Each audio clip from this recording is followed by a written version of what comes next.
This is the Volvo EX30, a compact EV which, if it were cheaper, could compete with the possible maybe, I don't know, upcoming Tesla Model 2. But since Tesla announcements have to be taken with a bag of salt, it may turn out that the EX30 in the hand is better than Tesla Model 2 in the bush. And if you're wondering about all the Tesla references, keep on watching, all will be revealed.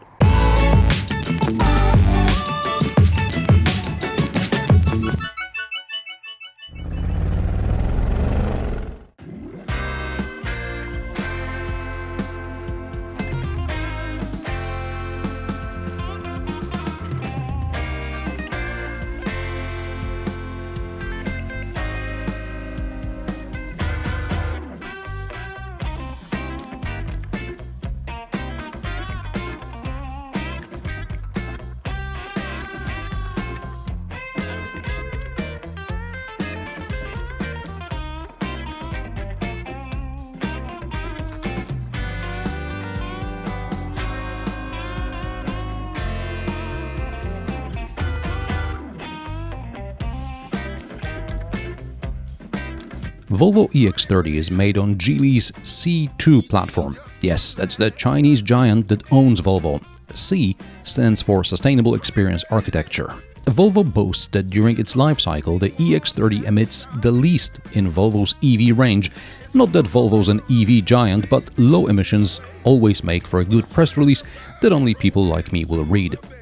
EX30 is one of 4 models currently made on the C2 platform. There's the smart #1 and #3, as well as Zeekr X.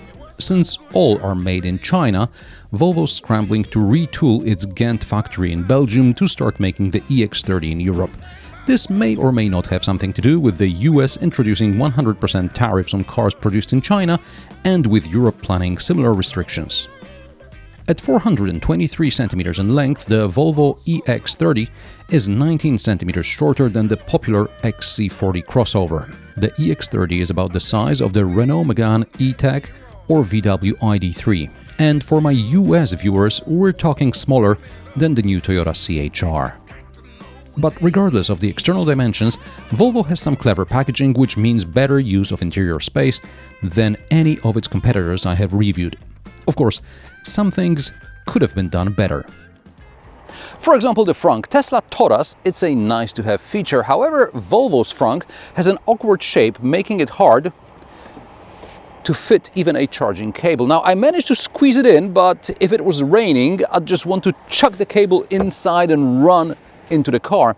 I'd rather have deeper storage than those moose pictograms on the inside of the lid, which does feel a bit flimsy, but I guess it's for safety. It's part of the crumple zone, right? Before we move to the boot, let's talk about Tesla-like access. Volvo gives you an access card or a fob with no buttons on it. The fob has a proximity sensor and the card goes here against the B-pillar sensor. There is no physical key though, and no virtual mobile key. The Volvo app is mainly for monitoring charging. It's also not very stable, so maybe it's better that Volvo doesn't rely on it heavily for everyday access. Now, I'm not a fan of hands-free or proximity access, so I turned it off completely. The other way to access the car is by pulling on the driver's handle, where the only sensor is located all around the car. You can also tap it to lock, and it kind of works. Okay, with the key on me, I can also open the boot, pressing the button here in the middle of the lid. Now, I could tell you what the boot dimensions are, or I can simply show you this. Everyone should copy Volvo's idea. A simple cheat sheet with dimensions in various configurations, brilliantly simple. According to my measurements, Volvo's values are slightly underreported, so you can be sure everything fits. Even my golf bag fits across. Barely, but still. The boot capacity is 319 liters, including the underfloor storage. Just behind the sill is some deeper storage, which will also hold charging cables, a repair kit, and so on. There is a double floor.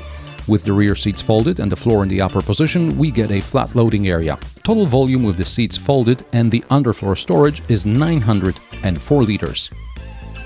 There are 2 shopping bag hooks and a 12-volt outlet. The parcel shelf fits under the floor, but there is no way to secure the floor in its open position. It's a shame that Volvo didn't copy something like the fold-in-half floor in the XC40. Doors cover the sills, but only partially. There is a plastic element sticking out like in a Dacia. Now, while the doors do open quite wide, the aperture is rather narrow and adults may have to do some limbo dancing to access the rear seats. I guess it's part of the side impact protection design. Rear passengers have good legroom and headroom. Well, at least I do. I'm 175 centimeters tall and the driver's seat is set to my driving position. The floor is flat and that's a plus, but the door pockets are very narrow and I can't fit my water bottle in them. I love the elegant, simple door handles though. There are no AC vents in the rear, but the AC in the front seems very effective and the cool air quickly reaches the back. I have mixed feelings about the panoramic roof though.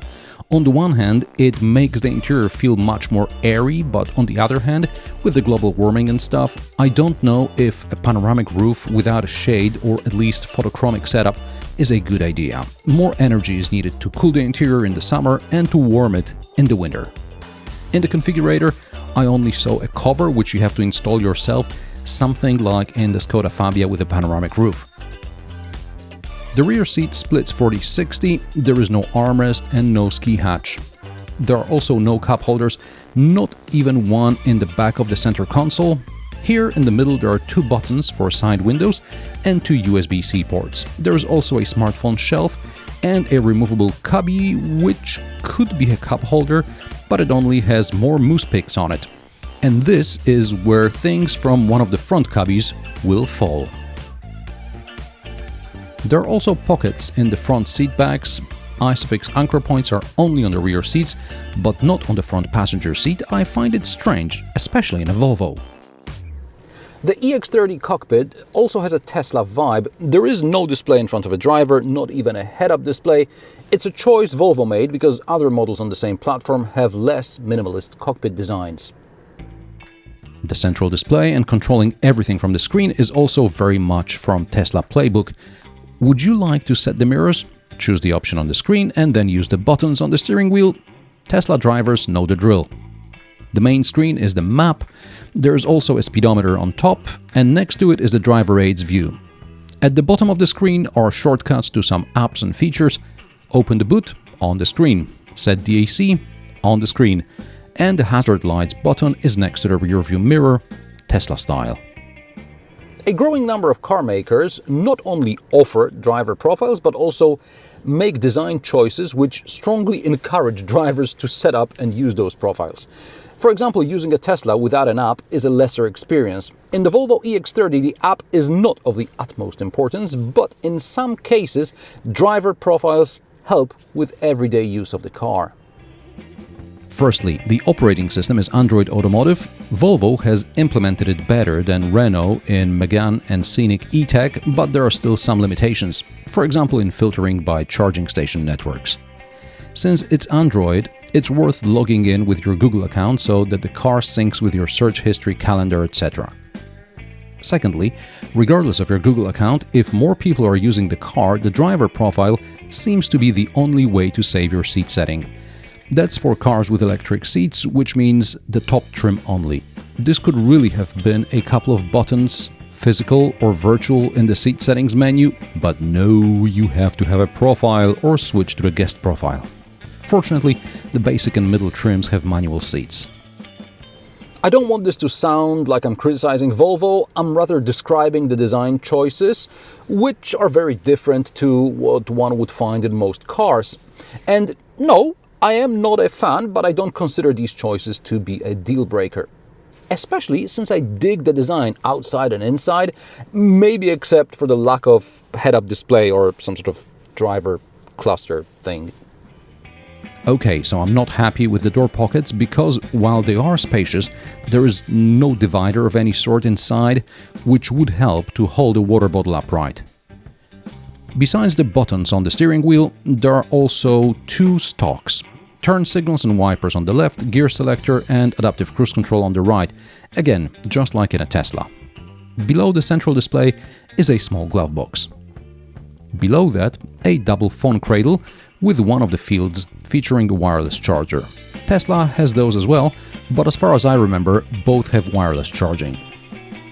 The cubby by the floor is interesting. There's a double bottom, so below a double flap there are USB ports, and you can store part of the cable hidden and just pull out as much as you need to reach your phone or other device you're charging. Unfortunately, things you leave on top will slide to the rear passenger storage. There is no storage under the armrest unless we count these sliding cup holders, which seem to be broken already, but that's not necessarily a problem with Volvo quality, but with the quality of the reviewers. And something's definitely making noises in there. Oh, brilliant. Yeah. Car journalists, don't let them anywhere near your car. I like the recycled materials used throughout the car, and the woolen upholstery is also very nice. There are several colors available. I think I'd go with the green because it's unusual these days. Volvo gives you more choice than Tesla's black or white interior. However, like in the Tesla, also here there is no start button. Open the car and you're ready to go. Just press the brake and select drive.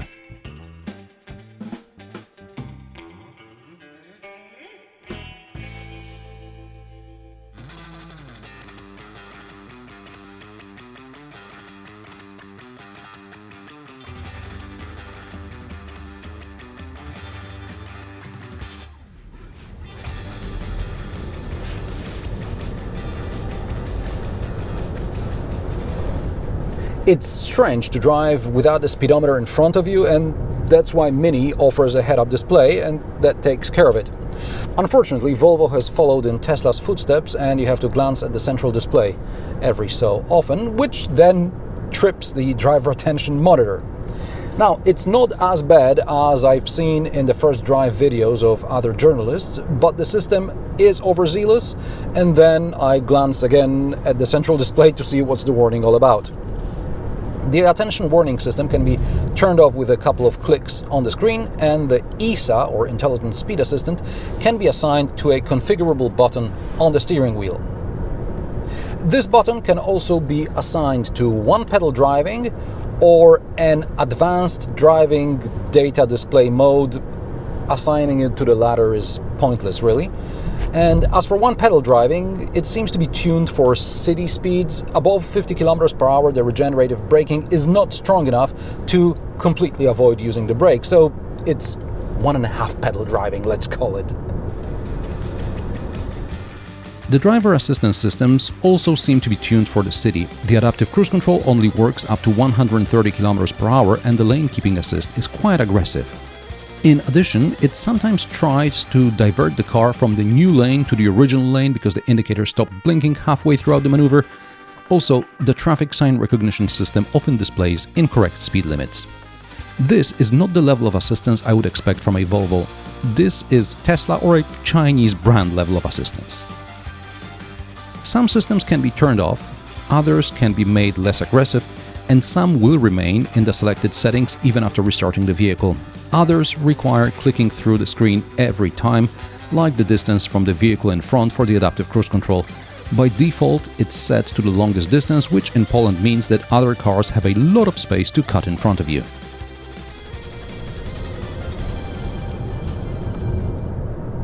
Sure, Poland is not Austria, where everyone drives relatively calm and people aren't tailgating each other. At least that's what I noticed driving through Austria. Here in Poland, we set cruise control to 130 when the speed limit is 100 km per hour, and so on. So in other European countries where the speed limit is 110 or 120, nobody will complain about such things. And driving at 110, 120 km per hour, the EX30 should use about 17 kWh per 100 km as promised by the manufacturer. More or less, because that depends on the spec, battery size, etc. We have 3 versions to choose from.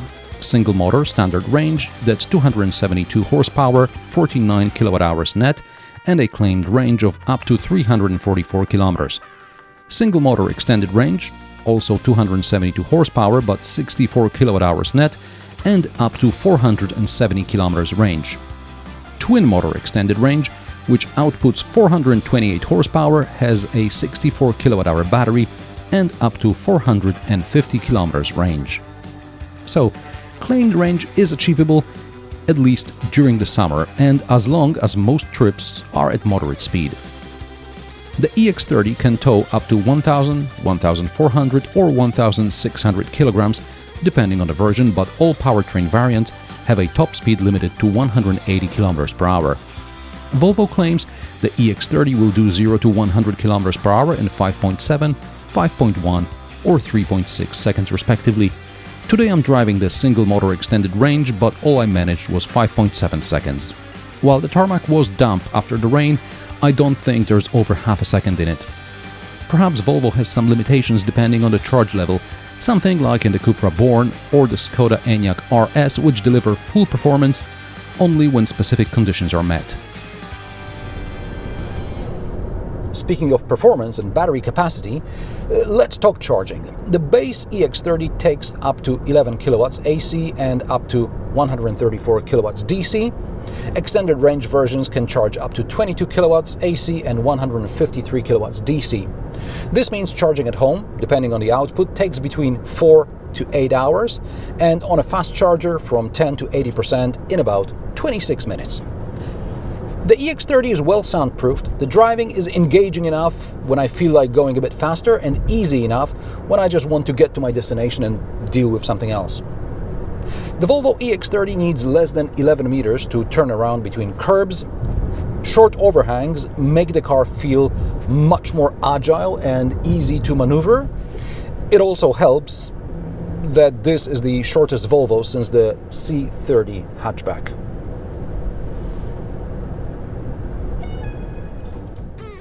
Automatic parking is easy to launch, just find the camera button which appears on the screen below a certain speed. However, the automatic parking process takes ages. The car corrects the maneuver many times and takes it very slow. Kind of like Beijing 5 and 7 I reviewed. You don't want to try it when there is a long queue of cars behind you. Volvo says ultimately there will be more advanced parking features, including remote parking via the app, but don't buy anything based on promised future updates and focus on the features available now. Again, those promises remind me of Tesla.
Depending on the spec, you can order your EX30 with 18, 19 or 20-inch rims. Interesting colors start at the middle trim, panoramic roof is on the top trim only, and so is the 360 camera. Prices of the Volvo EX30 start at €39,790 for the single-motor standard range in Core trim. Extended range costs around €5,500 depending on the trim. Twin motor is another €8,900 on top of that. That's steep. This test car is an ultra single motor extended range. With options, it costs €54,890. That's €3,500 more than a similarly spec'd Tesla Model 3. Assuming the Tesla Model 2 will really go into production, Volvo will have a hard time competing. The Volvo EX30 is a decent EV, and the Tesla-inspired interface may actually sway some customers to choose the Swedish brand over the American one. Because for some time at least, both models we get in Europe will come from China. Yet another similarity. And how do you like the Volvo EX30? Let me know in the comment section below. If you like my sarcastic, down-to-earth and possibly mildly amusing car reviews, join me every Friday at 3 p.m. Central European Time, and don't forget to subscribe and like this video as it helps me with the YouTube algorithm. Thanks for watching, and I will see you in the next one.